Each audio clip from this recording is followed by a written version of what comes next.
గురుదేవులు నాయక పలికిన సీతారామ కథ నే పలికద సీతారామ కథ.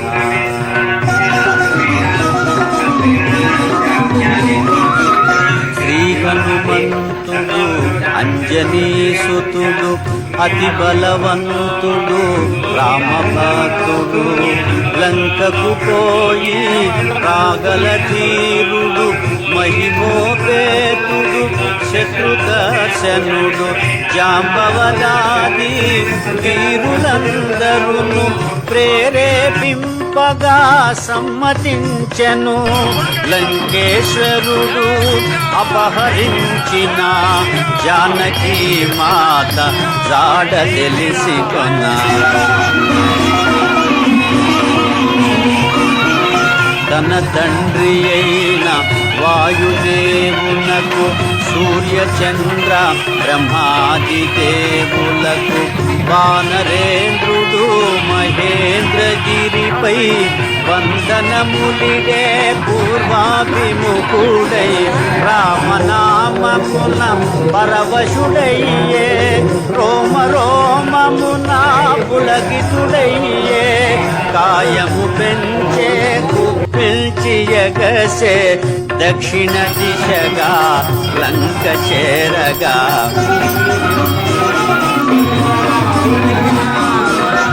పవనతనయుని పదఘట్టనకే పర్వతరాజము గడగడవణకే ఫల పుష్పాదులు జల జలరాలే పరిమళాలు గిరి శిఖరాలు నిండే పగిలిన శిలల ధాతువులెగసే రత్నకాంతులు నలు దిశల మెరసే గుహలను దాగిన భూతముల తిరి దీనారవముల పరుగిడబెదిరి.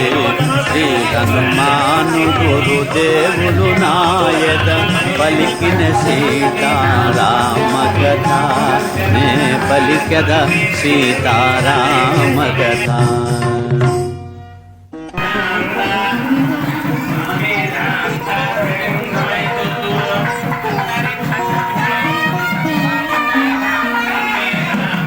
రఘుకులోత్తముని రామచంద్రుని పురుషోత్తముని పావన చరితుని నమ్మిన బంటుని అనిలాత్మజుని శ్రీ హనుమంతుని స్వాగతమిమ్మని నీకడ కొంత విశ్రాంతి తీసుకొని పూజలందుకొని పోవచ్చునని సగర ప్రవర్తితుడు సాగరుడెంతో ముదమున పలికే మైనాకునితో.